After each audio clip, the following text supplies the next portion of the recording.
Teknologi kedokteran terus berkembang. Salah satu yang terbaru adalah terapi stem cell alias sel punca. Di Indonesia, tren terapi ini ditandai dengan munculnya sejumlah bank penyimpanan stem cell, di antaranya ProStem.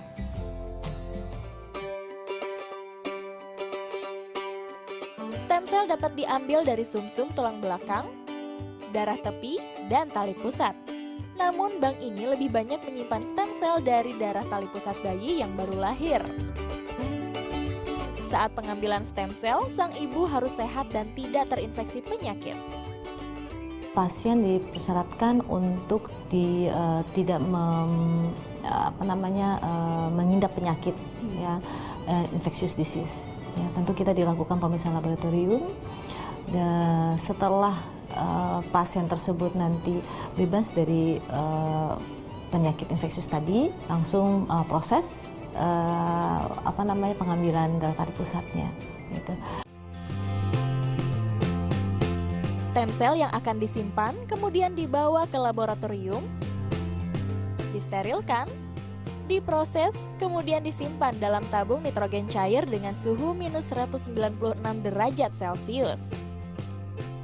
Karena sel ini akan tetap kita harapkan akan tetap hidup bertahan selama sel itu disimpan.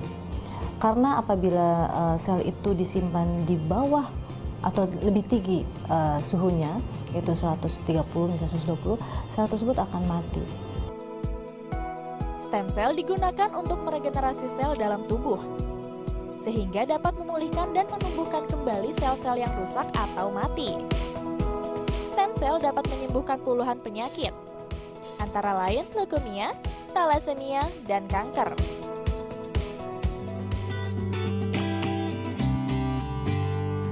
Karena manfaatnya, banyak orang tua yang tertarik menyimpan stem cell buah hatinya di bank khusus ini. Salah satunya pasangan Intan dan Indra. 2 minggu sebelum persalinan, mereka mendaftarkan stem cell sang buah hati, kemudian melakukan konseling. Dilanjutkan dengan penandatanganan kontrak dan penyerahan collection kit yang berisi penyimpanan kantung stem cell, tabung darah kecil untuk sang ibu, dan jarum suntik. Peralatan ini akan digunakan ketika pengambilan darah ibu 7 hari sebelum persalinan dan saat melahirkan. Menurut saya sih baik ya, karena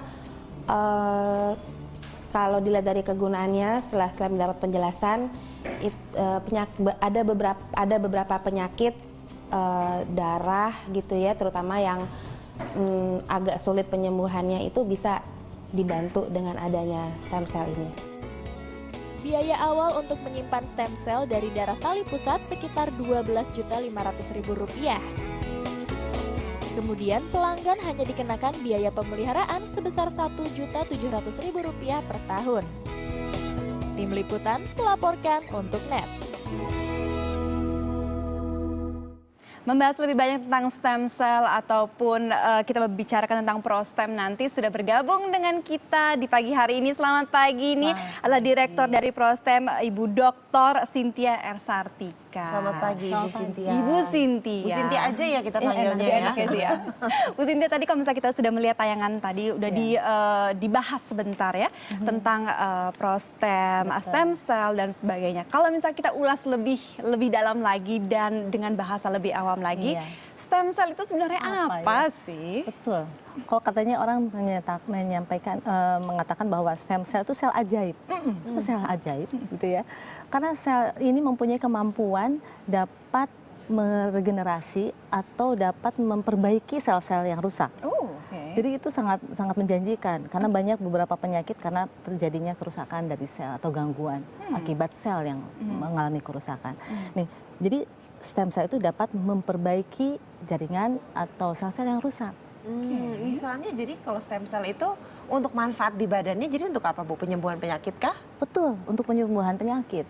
Bahkan sekarang ini kecenderungan beberapa penyakit yang sulit disembuhkan dapat disembuhkan oleh stem cell. Misalnya apa Bu? Contohnya sekarang beberapa misalnya stroke. Ya, memang sekarang ini beberapa penyakit tersebut masih dalam tahap clinical trial atau uji klinis. Jadi memang masih memerlukan penelitian lebih lanjut. Tetapi dari uji hewan itu terlihat terjadinya penyembuhan.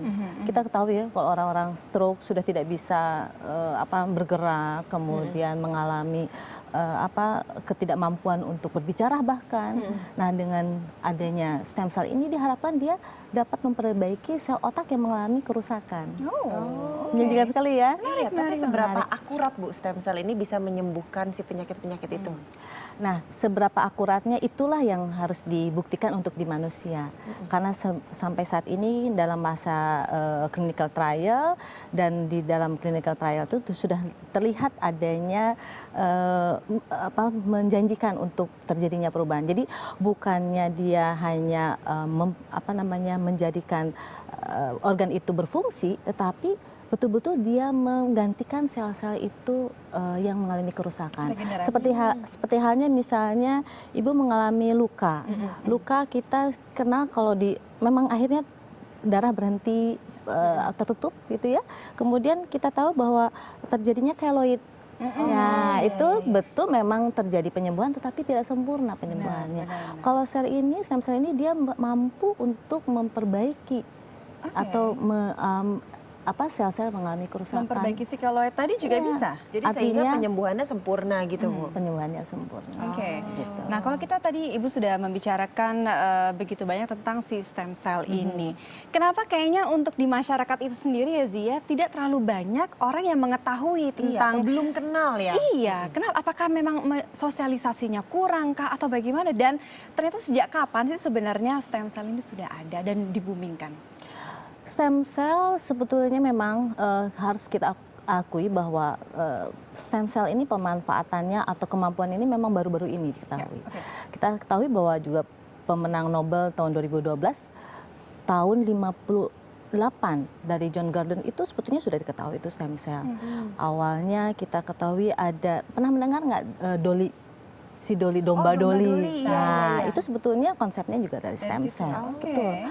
Terus kemudian dikembangkan ternyata dengan kemajuan teknologi sekarang ini pemeriksaan itu dapat mengukur partikel-partikel kecil, nanoteknologi. Kemudian berkembangnya lagi tadi ilmu-ilmu kedokteran regeneratif dapat memperbaiki sel yang menyebabkan sel stem cell ini diketahui ternyata mempunyai kemampuan itu tadi dapat memperbaiki jaringan-jaringan atau sel yang rusak. Tapi kalau stem cell itu Bu Cynthia katanya diambil dari tali pusat. Betul. Kenapa diambil dari tali pusat sih Bu? Nah, stem cell itu kita ketahui tadi stem cell mempunyai kemampuan tadi regeneratif, ini memiliki kemampuan yang sangat berbeda ya. Mulai dari embrio itu namanya stem cell ya, mempunyai total kemampuannya bisa menjadi individu satu sel telur ya yang dibuahi menjadi individu, itu sebetulnya mempunyai stem cell juga mempunyai kemampuan yang total. Dan kemudian sampai dewasa sampai tua itu masih tetap hanya stem cell tetapi mempunyai kemampuan yang makin menurun.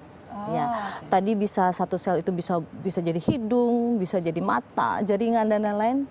Tapi kalau sudah sampai tua, dia hanya satu sel kulit jadi kulit saja, gitu, misalnya. Unipotent, jadi mempunyai potensialnya yang tunggal. Saja. Sedangkan yang makin ke sini, makin ke embrio, dia mempunyai kemampuan yang semakin besar.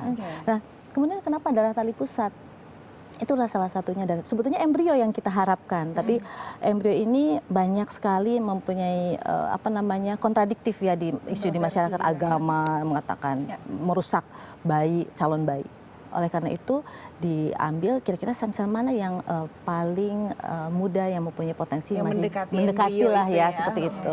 Itu dari darah tali pusat karena sebetulnya darah tali pusat itu darah yang dibuang. Tapi punya kemampuan yang cukup besar karena di sana ada khasiatnya ada ya, ada stem cellnya di sana gitu. Nah, sini sekarang kita udah lihat sama-sama Zia ada macam-macam alat ya kayaknya dan ada plastik-plastik. Itu sebenarnya apa itu? Ini sebetulnya ini adalah kit pasien. Jadi kalau Mbak Sisi hamil nanti positif hamil, nanti kemudian setelah dia akan melakukan pemeriksaan atau mengambil stem cellnya, ke dokter bawa ini. Oh ini di dalam ini ada di dalam kantung ini ada bagnya untuk mengambil nanti stem cell pada saat melahirkan. Kemudian di sini ada untuk pengambilan darah. Memang harus diambil darah dulu. Sebelum ini nanti diambil stem cellnya, kita ambil darah dulu. Apakah ibu ini mengidap penyakit infeksi, HIV dan lain-lain? Karena kita tidak memungkinkan menyimpan pasien atau stem cell yang mengandung infeksius disease gitu. Jadi ini kit yang dibawa oleh si pasien itu. Oke, jadi ada datanya semua di sana. Oke, berbicara tentang stem cell itu, kalau kita melihat sebenarnya tadi seperti Zizi sudah bilang dari darah tali pusat yang paling bagus. Kalau kita melihat dari si ibunya itu sendiri ya, si ibunya. Ada ibu yang melahirkan secara normal, ada yang terpaksa harus disesar karena satu keadaan tertentu. Apakah itu mempengaruhi kualitas dari si stem cell itu sendiri? Si stem cellnya sendiri sama kualitasnya, tapi ada pengaruh luar yang memungkinkan menyebabkan tidak menjadi baik stem cellnya. Kalau kita tahu melalui persalinan normal, melalui transvaginal banyak mikroba dan memungkinkan akan mencemari stem cell yang ada di dalam darah tersebut. Jadi sebetulnya sebaiknya pada saat pengambilan memang harus disterilkan, dibersihkan terlebih dahulu sebelum diambil stem cellnya. Hanya itu sebetulnya. Jadi kecenderungan masalahnya karena terkontaminasi, karena terkontaminasi pada saat melahirkan secara normal melalui vagina tadi. Tapi ada syarat lain nggak sih Bu untuk seorang ibu yang misalnya hamil untuk stem cellnya diambil untuk bisa disimpan gitu di bank stem cell ya sebutannya ya? Ya, tentunya tadi yang sampaikan harus betul kan bebas dulu di infeksi. Kemudian dokternya mengatakan, oh ini kelihatannya memang dapat diambil karena ada kasus tertentu pasien kegawat daruratan nggak bisa diambil. Udah oke, kemudian pasca persalinan udah pendarahan atau yang lain yang kita tidak ketahui, ya tidak bisa diambil karena dokter pasti akan mendahulukan bayi dan ibunya. Gitu baru Terakhir nih Bu, mungkin kalau misalnya yang nonton di rumah tertarik ingin menggunakan ini bisa dihubunginya kemana? Ke Prodia Stem Cell. Ini adalah PT Prodia Stem Cell Indonesia yang alhamdulillahnya kita punya dapat izin satu-satunya di Indonesia. Karena memperjuangkan mendapatkan izin ya sulit sekali karena memang kita harus diperiksa dan di-analyze dengan baik. Betul. Nah, bisa ke Prodia PT Prodia Stem Cell atau Prostem di nomor telepon 2302629. Itu ada di situ ya Bu? Ada di sini ya. 2302629. Oke, di semua Prodia berarti ada ya?